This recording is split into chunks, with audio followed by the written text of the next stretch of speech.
എല്ലാവർക്കും സുഖാണെന്ന് വിശ്വസിക്കുന്നു. PM കിസാൻ സമ്മാൻ നിധിയുടെ തുക വിതരണവുമായി ബന്ധപ്പെട്ട അറിയിപ്പ് എത്തിയിട്ടുണ്ട്. ശനിയാഴ്ച മുതൽ തുക വിതരണം ആരംഭിക്കുകയാണ്. തുക വിതരണവുമായി ബന്ധപ്പെട്ട മെസ്സേജുകൾ, SMS-കൾ മൊബൈലിലേക്ക് വരും. ഇത് ഉൾപ്പെടെയുള്ള പ്രധാനപ്പെട്ട അറിയിപ്പുകളുണ്ട്. വീഡിയോയുടെ വിശദാംശങ്ങളിലേക്ക് കടക്കുന്നതിന് മുമ്പ് കൂടുതൽ ആളുകളിലേക്ക് ഇൻഫർമേഷൻ എത്താൻ ഷെയർ ചെയ്യുക, ലൈക്ക് ചെയ്യുക, ഫേസ്ബുക്കിലൂടെ കാണുന്ന ആളുകൾ ഫോളോ ചെയ്യുക. വീഡിയോയുടെ വിശദമായ വിവരങ്ങളിലേക്ക് വരാം. പ്രധാനമന്ത്രി കിസാൻ സമ്മാൻ നിധിയുടെ തുക വിതരണ തീയതി PM കിസാൻ സമ്മാൻ നിധി വെബ്സൈറ്റിൽ പ്രഖ്യാപിച്ചിട്ടുണ്ട്. ഒക്ടോബർ 5-ാം തീയതി ശനിയാഴ്ചയാണ് ഇതിന്റെ വിതരണം നടക്കുക.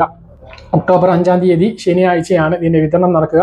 പതിവ് പോലെ പൊതുചടങ്ങിൽ വെച്ച് പ്രധാനമന്ത്രി റിമോട്ട് സ്വിച്ച് ഓൺ കർമ്മം നിർവഹിക്കുന്നതോടുകൂടി രാജ്യത്തെ 9 കോടി കർഷകരുടെ അക്കൗണ്ടിലേക്ക് 2000 രൂപ വീതം ക്രെഡിറ്റ് ആകും. ലോകത്ത് തന്നെ ഏറ്റവും വലിയ DBT ട്രാൻസ്ഫർ വഴിയുള്ള തുക വിതരണമാണിത്. ഒറ്റത്തവണ തുക വിതരണമാണിത്.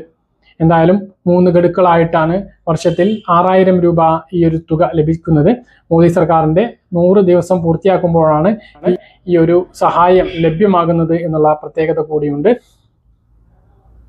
തുക വിതരണത്തിന് മുന്നോടിയായിട്ട് നാളെയോ മറ്റന്നാളൊക്കെ ആയിട്ട് രജിസ്റ്റർ ചെയ്ത മൊബൈലിലേക്ക് SMS എത്തും. ഈ ഒരു തുക വിതരണവുമായി ബന്ധപ്പെട്ട ചടങ്ങിന്റെ ഔദ്യോഗിക അറിയിപ്പുമായി ബന്ധപ്പെട്ട SMS നിങ്ങൾക്ക് എത്തിച്ചേരുന്നതാണ്.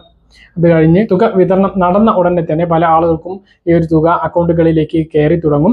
ചില ആളുകൾക്ക് അതേ സമയത്ത് തന്നെ, അല്ലെങ്കിൽ മണിക്കൂറുകളുടെ വ്യത്യാസത്തിൽ, ദിവസങ്ങളുടെ വ്യത്യാസത്തിൽ, ആഴ്ചകളുടെയും മാസങ്ങളുടെയും വ്യത്യാസത്തിൽ ഈ തുക എത്തിച്ചേരുന്നതാണ്. അതുകൊണ്ട് തന്നെ കുറച്ച് വൈകിപ്പോയി എന്നുള്ളത് കൊണ്ട് തുക ലഭിക്കില്ല എന്നാരും കരുതരുത്. കുറച്ച് താമസിച്ചാലും ആ തുക നിങ്ങൾക്ക് എത്തിച്ചേരുന്നതാണ് എന്നുള്ള പ്രധാന അറിയിപ്പാണ് പറയാനുള്ളത്. ഈ PM കിസാൻ വെബ്സൈറ്റിൽ തന്നെ EKYC ചെയ്യാത്ത ആളുകൊണ്ട് EKYC ചെയ്യാനുള്ളവർ അത് ചെയ്യണമെന്ന് പ്രധാനമായിട്ട് ഓർമ്മിപ്പിച്ചിട്ടുണ്ട്. കഴിഞ്ഞ ഗഡുക്കളൊന്നും കിട്ടിയിട്ടുള്ള ആളുകൾ അത് ചെയ്യേണ്ടതില്ല. ഇതുവരെ മുമ്പ് ലഭിച്ചിരുന്നു, ഇപ്പോൾ തുക കിട്ടുന്നില്ല എന്നുള്ള ആളുകളാണ് EKYC, land verification, Aadhaar seeding എല്ലാം നടത്തേണ്ടത്. അപ്പോൾ ആ കാര്യം കൂടി എല്ലാവരെയും ഓർമ്മിപ്പിക്കുന്നു.